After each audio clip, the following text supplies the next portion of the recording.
Attaque terroriste au Burkina Faso, deuil et désolation. Dans une série d'attaques coordonnées qui ont secoué le Burkina Faso le 22 mai 2024, des groupes terroristes ont infligé des pertes tragiques et ont exacerbé la crise humanitaire dans la région. À part Tiaga, un groupe estimé à près de 100 combattants de la Katiba Hanifa, affiliés au JNIM, a lancé une offensive meurtrière contre les villes et le camp des volontaires pour la défense de la patrie en abrégé VDP. Le bilan est lourd. 7 VDP massacrés et 13 civils ont perdu la vie.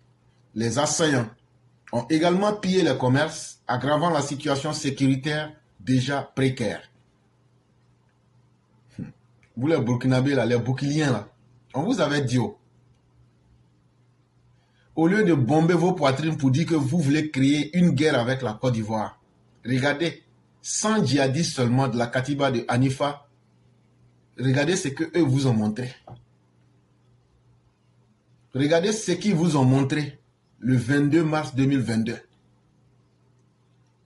Mes chers Burkinabés, ne vous trompez pas.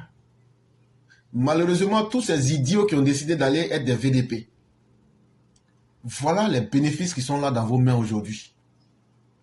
Où est la Russie pour vous venir en aide? Chaque jour, c'est vous qui êtes là pour chercher à dire c'est la Côte d'Ivoire qui veut vous déstabiliser. Mais voilà la vraie réalité qui vous déstabilise. Ce qui s'est passé que vous voulez cacher aux gens là, le 22 mai 2024 là. Le groupe djihadiste, spécialement la Katiba d'Hanifa qui vous a attaqué là, regardez les désastres qu'ils ont fait. Au lieu de chercher à diminuer vos problèmes, vous cherchez à augmenter vos problèmes. En réalité, Ibrahim Traoré, le petit mental du Burkina Faso, tire un gros avantage de toute la merde qu'il est en train de s'aimer. Tout ce que vous voyez qu'il est en train de livrer à la mort, là, en réalité, toutes ces opérations-là, ce sont des opérations de distribution d'armes aux djihadistes. Il n'y a rien d'autre, il n'y a pas d'autre explication. Et c'est triste que les Burkinabés n'aient pas encore compris cette réalité-là. Aujourd'hui, là, si la crise du terrorisme est mise sous contrôle au Burkina Faso, quelle serait la raison pour ces militaires-là d'être au pouvoir aujourd'hui? Quelle serait la raison qui va les empêcher d'organiser des élections, chers Burkinabés? Réfléchissons ensemble un peu. C'est vrai qu'on n'a pas les mêmes disques durs dans la tête, mais réfléchissons, posons-nous des questions simples. Si aujourd'hui, là, les militaires burkinabés arrivent aujourd'hui à vaincre le terrorisme, là, qu'est-ce qui va justifier qu'ils disent qu'ils ne peuvent pas organiser d'élection? Posez-vous cette question.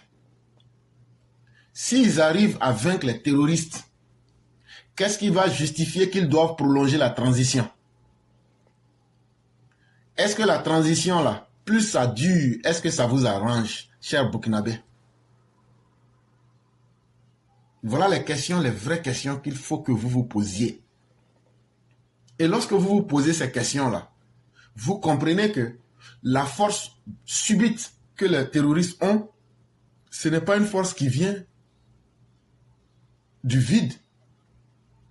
Parce que on prend des gens qui ne sont pas formés, on les met au front, on les fait massacrer et les djihadistes récupèrent les armes de ces personnes. Mais un homme intelligent, tu t'assois, tu te dis, mais pourquoi c'est devenu le modèle? C'est comme les militaires qui ont été formés, eux n'arrivent plus à faire leur travail. C'est eux qui veulent prendre la place des politiciens.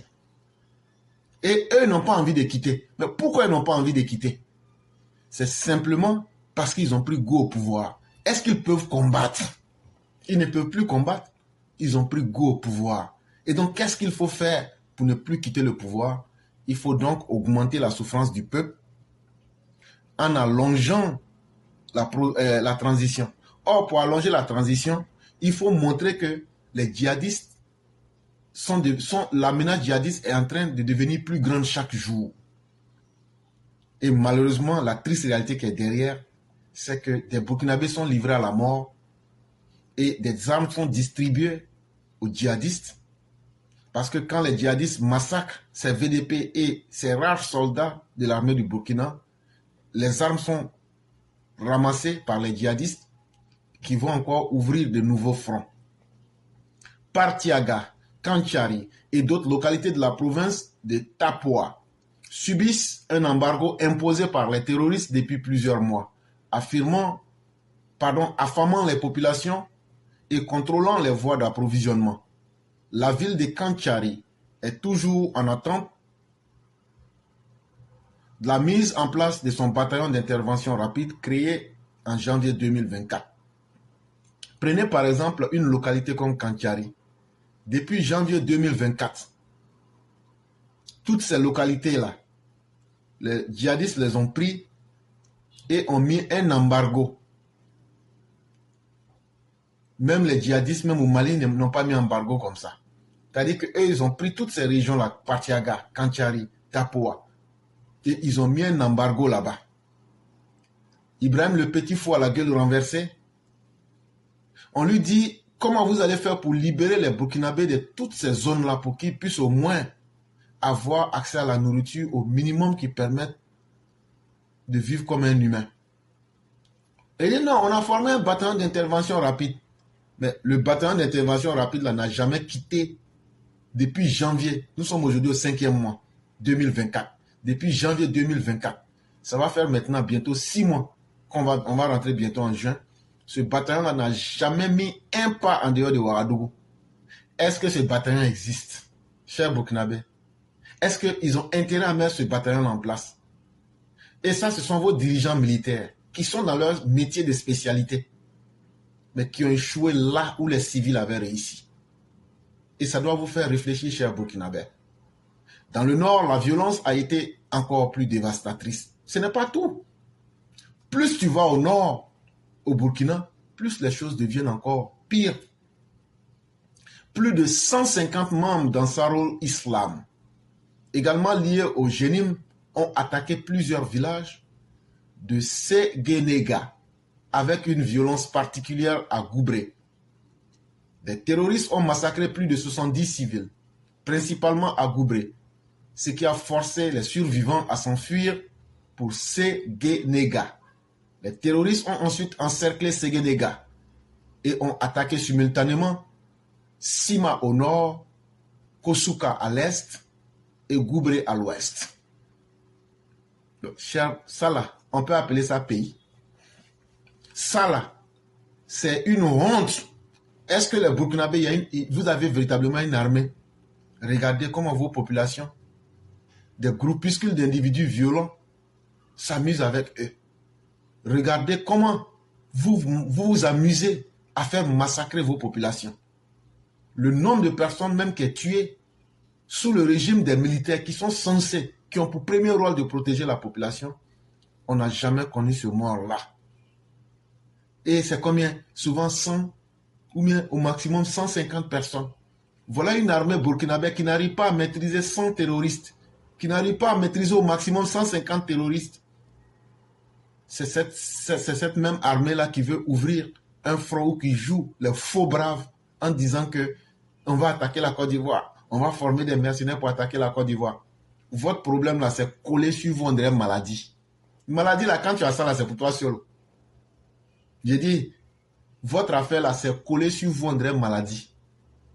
Vous allez faire comment là? En tout cas, voilà la réalité qu'on est en train de dire aux gens. C'est ça qu'il faut résoudre. Comment empêcher que la vie des Burkinabés soit détruite? Comment aller lever les embargos qui sont à Kanchari?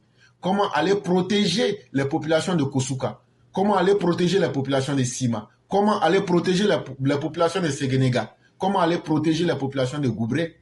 C'est de cela qu'il est question. Allez les libérer. Parce qu'une armée qui est aussi indigne que celle que nous voyons aujourd'hui là, ils sont devenus des boucantiers, en train de perdre le temps au Burkinabé, en train de livrer la vie des Burkinabés à la mort, et en même temps en train d'énerver des gens. Voilà des fanfarons, des vauriens, des minables, des désœuvrés, des brigands, des sans-abri qui prennent... Oui, ce sont des sans-abri. Ce sont des sans-abri et des sans-domicile fixe qui sont au pouvoir au Burkina Faso. Ibrahim et sa bande là, le petit fou à la gueule renversée là, c'est un sans-abri, un désœuvré et un inconscient à la tête d'un pouvoir usurpé, en train de perdre le temps et de sacrifier la vie des Ivoiriens. Et pardon, s'il vous plaît, des Burkinabés. Nous, ça nous fait mal parce que d'abord, ce sont des humains qui n'ont rien à voir avec cette turpitude-là. Et quand je vois des Burkinabés qui sont là, qui disent qu'ils soutiennent, et quand on vous dit que tout ce qu'ils ont... Un militaire qui n'arrive pas à faire son boulot, qu'est-ce que vous voulez qu'on dise de lui? Et ça fait honte que le Burkina soit dirigé par des incapables. Et ça, il faudrait que vous assumiez, chers Burkinabés. S'il y a encore des vrais garçons au Burkina, là, assumez-vous. Essayez de balayer ces ignares-là, ces rabougris et ces individus sans valeur même. Parce qu'ils n'ont qu'une valeur en eux-mêmes. Essayez de les dégager pour que le Burkina puisse se sentir mieux. Entre-temps, la guerre que vous voulez à la Côte d'Ivoire, là, ce que vous avez déjà là, c'est suffisant. Finissez avec ça d'abord. Quand vous allez finir là, on va voir si vous voulez qu'on vous éradique, si vous voulez qu'on vous fasse disparaître de la planète Terre là. Là maintenant, attaquez-nous et vous allez nous connaître. Les forces de défense, dépassées par l'ampleur des attaques, peinent à contenir l'avancée des terroristes qui renforcent leurs emprises sur les alentours de Séguénéga et le long de la route nationale RN15 entre Waïgouya et Kongoussi. En somme, ces attaques soulignent la détérioration de la sécurité dans la région et la nécessité urgente d'une réponse coordonnée pour protéger les civils et restaurer la paix. Ça a été tiré du journal du Niger.com. Et donc vous voyez, c'est un de vos amis de l'AES qui donne l'information, le journal du Niger.com. Ils disent que l'armée burkinabé est dépassée par l'ampleur des attaques terroristes. Au lieu de chercher à régler ça, au lieu de chercher à contenir les djihadistes qui sont en train de couper vos sommeils et de vous mettre la honte monumentale en tant qu'une armée, votre route 15, la route nationale 15, là, c'est les djihadistes qui occupent la route entre Waïgouya et puis Kongoussi, là. C'est les djihadistes qui maîtrisent ça. C'est eux qui récupèrent les impôts là-bas. Allez régler ça. Si vous êtes une armée digne et si vous avez de la dignité, c'est de cela qu'il est question.